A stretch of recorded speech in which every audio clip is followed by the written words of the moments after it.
ನಮಸ್ಕಾರ, ನೀವು ನೋಡ್ತಾ ಇದ್ದೀರಾ ಶ್ರೀ ಮಾರಿಕಾಂಬಾ ಡಿಜಿಟಲ್ ಟಿವಿ. ನಾನು ಸೃಷ್ಟಿ ನಾಯ್ಕ್. ಯಲ್ಲಾಪುರ ಪೊಲೀಸ್ ಠಾಣೆಯಲ್ಲಿ ಜನಸ್ನೇಹಿ ಅಧಿಕಾರಿಯಾಗಿ ಗುರುತಿಸಿಕೊಂಡಿದ್ದ ಪಿಐ ರಮೇಶ್ ಖಾನಾಪುರ ಅವರಿಗೆ ಭಾವನಾತ್ಮಕ ಬೀಳ್ಕೊಡುಗೆ ನೀಡಲಾಗಿದೆ. ಮುಂಡ್ಗೋಡಿಗೆ ವರ್ಗಾವಣೆಯಾದ ಹಿನ್ನೆಲೆ ಪೊಲೀಸ್ ಸಿಬ್ಬಂದಿ ಹಾಗೂ ಸಾರ್ವಜನಿಕರು ಹೂಮಳೆ ಸುರಿಸಿ ಅವರನ್ನು ಸನ್ಮಾನಿಸಿದರು. ಜನರ ಜೊತೆ ಅತ್ಯಂತ ಸೌಜನ್ಯದಿಂದ ವರ್ತಿಸುತ್ತಿದ್ದ ಅಧಿಕಾರಿ ಇದೀಗ ಯಲ್ಲಾಪುರ ಜನರ ನೆನಪಿನಲ್ಲಿ ಉಳಿದಿದ್ದಾರೆ. ಯಲ್ಲಾಪುರ ಪೊಲೀಸ್ ಠಾಣೆಯಲ್ಲಿ ಕಳೆದ 2.5 ವರ್ಷಗಳಿಂದ ಸೇವೆ ಸಲ್ಲಿಸುತ್ತಿದ್ದ ಪಿಐ ರಮೇಶ್ ಖಾನಾಪುರ ಅವರು ಇದೀಗ ಮುಂಡ್ಗೋಡಿಗೆ ವರ್ಗಾವಣೆಯಾಗಿದ್ದಾರೆ. ಜನಸ್ನೇಹಿ ಪೊಲೀಸ್ ಅಧಿಕಾರಿ ಎಂದೇ ಹೆಸರು ಮಾಡಿದ ಅವರಿಗೆ ಪೊಲೀಸ್ ಸಿಬ್ಬಂದಿ ಹಾಗೂ ಸಾರ್ವಜನಿಕರು ಭಾವನಾತ್ಮಕವಾಗಿ ಬೀಳ್ಕೊಡುಗೆ ನೀಡಿದ್ದಾರೆ.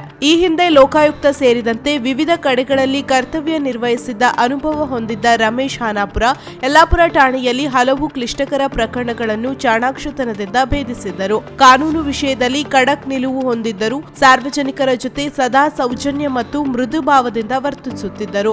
ಯಾವುದೇ ದೂರು ನೀಡಲು ಠಾಣೆಗೆ ಬಂದ ಜನರನ್ನು ಗೌರವದಿಂದ ಮಾತನಾಡಿಸಿ ಸಮಸ್ಯೆಗಳಿಗೆ ಶಾಂತವಾಗಿ ಸ್ಪಂದಿಸುತ್ತಿದ್ದ ಅವರ ನಡೆ ಜನರ ಮನ ಗೆದ್ದಿತ್ತು. ಪೊಲೀಸ್ ಸಿಬ್ಬಂದಿಯು ಸಾರ್ವಜನಿಕರ ಜೊತೆ ತಾಳ್ಮೆ ಹಾಗೂ ಮಾನವೀಯತೆಯಿಂದ ವರ್ತಿಸಬೇಕು ಎಂಬುದನ್ನು ಅವರು ಸದಾ ಒತ್ತಿ ಹೇಳುತ್ತಿದ್ದರು. ಅತ್ಯಂತ ಸೂಕ್ಷ್ಮ ಹಾಗೂ ಗಲಭೆ ಸ್ವರೂಪದ ಪರಿಸ್ಥಿತಿಗಳನ್ನು ಸಮರ್ಥವಾಗಿ ನಿಭಾಯಿಸಿದ್ದ ರಮೇಶ್ ಖಾನಾಪುರ ಅವರು ತಮ್ಮ ಸೇವಾ ಅವಧಿಯಲ್ಲಿ ರಾಷ್ಟ್ರಪತಿ ಪದಕ ಹಾಗೂ ಮುಖ್ಯಮಂತ್ರಿ ಪದಕಕ್ಕೂ ಭಾಜನರಾಗಿದ್ದರು. ಅವರ ಸಾಧನೆಯಿಂದ ಯಲ್ಲಾಪುರ ಪೊಲೀಸ್ ಠಾಣೆಯ ಗೌರವವು ಹೆಚ್ಚಾಗಿದೆ ಎಂದು ಸ್ಥಳೀಯರು ಅಭಿಪ್ರಾಯಪಟ್ಟಿದ್ದಾರೆ. ಮುಂಡ್ಗೋಡಿಗೆ ವರ್ಗಾವಣೆ ಆದೇಶ ಬಂದ ಹಿನ್ನೆಲೆ ಗುರುವಾರ ಯಲ್ಲಾಪುರ ಠಾಣೆಯಲ್ಲಿ ಅವರಿಗೆ ವಿದಾಯ ಕಾರ್ಯಕ್ರಮ ಆಯೋಜಿಸಲಾಗಿತ್ತು. ಈ ವೇಳೆ ಪೊಲೀಸ್ ಸಿಬ್ಬಂದಿ ಹೂಮಳೆ ಸುರಿಸಿ ಭಾವನಾತ್ಮಕವಾಗಿ ಬೀಳ್ಕೊಟ್ಟ ದೃಶ್ಯಗಳು ಗಮನ ಸೆಳೆದವು.